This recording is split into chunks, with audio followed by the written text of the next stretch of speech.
네, 시중에 굉장히 많은 영양제들이 나와 있는데요. 이 영양제들 사이에서도 좋은 궁합과 나쁜 궁합이 있다는 사실 알고 계시나요? 오늘은 이 서로 궁합이 좋은 영양제 조합 대표적인 5가지에 대해 알아보도록 하겠습니다. 함께 복용하면 시너지 효과를 낼 수 있는 조합 첫 번째는 칼슘과 마그네슘입니다. 실제로 약국가에 나와 있는 칼슘 제품들은 이 칼슘 단독 제품보다는 흔히 칼마라고 불릴 정도로 마그네슘과 함께 들어있는 경우들이 많습니다. 우리 몸이 칼슘을 흡수할 때 이 마그네슘이 소모되기 때문에 칼슘만 과도하게 보충하는 경우 마그네슘이 부족해질 수 있습니다. 그래서 칼슘 보충 시에는 마그네슘을 함께 보충하기도 하는데요. 사실 그보다 더 중요한 이유는 이 칼슘이 원하는 곳에 잘 쓰이기 위해서는 마그네슘의 존재가 중요하다는 것입니다. 칼슘은 단일 성분으로 복용했을 때 심혈관계 위험도가 높아질 수 있다는 연구들이 있습니다. 혈중 칼슘이 높아진 경우에는 이 혈관 석회화를 유발해서 동맥경화의 위험성이 증가되고 또 세포 내에 칼슘이 양이 많아지면 혈관이 수축되면서 혈압이 상승하게 되기 때문인데요. 이때 마그네슘은 칼슘이 세포 내에 들어오지 못하도록 차단하는 역할을 해줍니다. 따라서 마그네슘이 세포 내로 칼슘이 과도하게 침착되는 것을 방해해서 석회화나 신장결석 등을 막아줄 수 있습니다.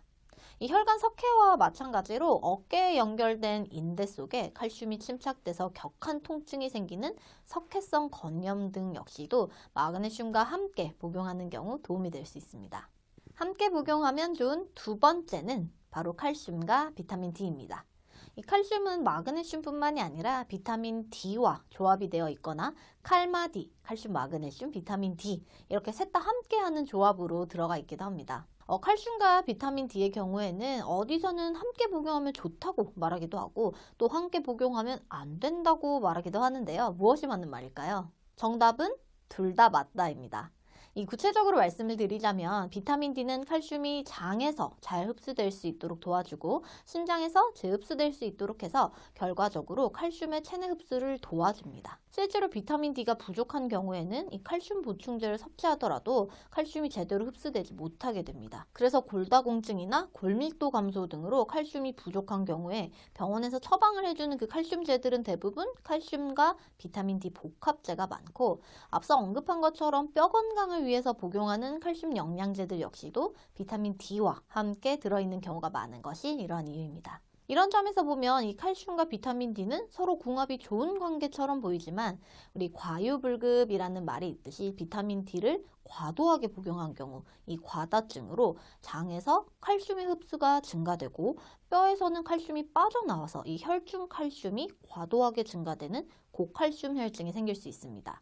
비타민 D와 칼슘이 서로 나쁜 궁합이다라고 말하는 이야기가 바로 이것인데요. 사실 비타민 D 과다증은 일반적으로 권장량을 복용하는 경우에는 매우 드물고 특히 국내에서 국민영양조사에서도 나타났듯이 비타민 D 부족 인구가 많은 실정입니다. 따라서 제 개인적인 견해로는 물론 비타민 D 과다로 인한 고칼슘 혈증은 반드시 주의해야 할 포인트이기는 하지만 일반적으로는 매우 드문 편이고 또 우리가 영양제나 의약품은 정용량으로 복용을 권장한다는 점을 고려했을 때는 이 비타민 D와 칼슘은 서로 긍정적인 조합이다 라고 말할 수 있겠습니다. 서로 도움이 되는 영양제 조합 세 번째, 비타민 C와 철분입니다. 네, 철분은 철결핍성 빈혈 개선을 위해서 흔히 복용하는 영양제 성분이죠. 이 철분이 흡수가 되기 위해서는 이가철 형태로 변환이 되어야 합니다. 이때 듀오데날 사이토크롬 B라고 하는 철 환원 효소에 의해서 삼가철이 이가철로 환원이 되는데 비타민 C가 바로 이 DCYTB의 활성을 증가시켜주는 것이죠. 쉽게 말해서 비타민 C가 철분의 흡수를 증가시켜준다는 것입니다. 이 철분제의 경우 공복에 복용하는 것이 철분의 흡수를 증가시킬 수 있지만 이러한 경우에는 위장장애 부작용을 호소하시는 경우가 많아서 식후 즉시 복용하도록 안내되어지는 경우가 많은데요. 이때 철분의 흡수를 증가시키기 위해서 오렌지 주스나 비타민C 드링크, 비타민C 의약품과 함께 복용하도록 안내가 되어지기도 합니다.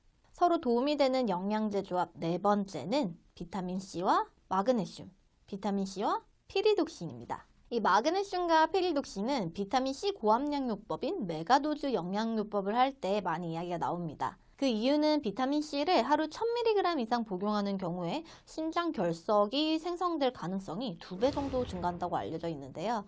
이 마그네슘과 피리독신은 이러한 비타민 C의 신장 결석 부작용 가능성을 낮춰줄 수 있기 때문입니다. 서로 도움이 되는 영양제 조합 5번째는 이번에는 의약품과 영양제 조합인데요. 바로 고지혈증 약인 스타틴 제제와 코엔자임 Q10입니다.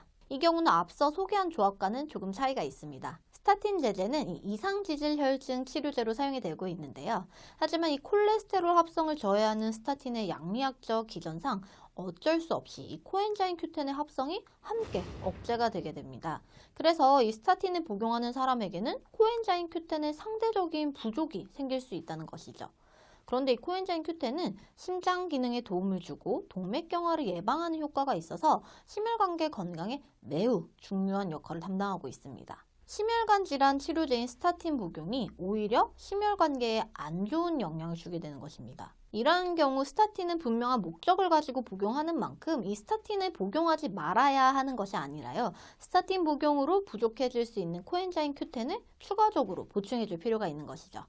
이처럼 어떠한 의약품을 치료할 목적으로 복용을 할 때 의도치 않게 우리 몸에 필요한 특정 영양소의 고과를 유도하는 경우를 영양소 도둑, 드럭머거라고 하기도 하는데요. 이 대표적인 것이 스타틴과 코엔자임 Q10, 경구피임약과 비타민 C, 비타민 B6, 마그네슘, 그리고 당뇨약인 메트포르민과 비타민 B12 등이 있습니다.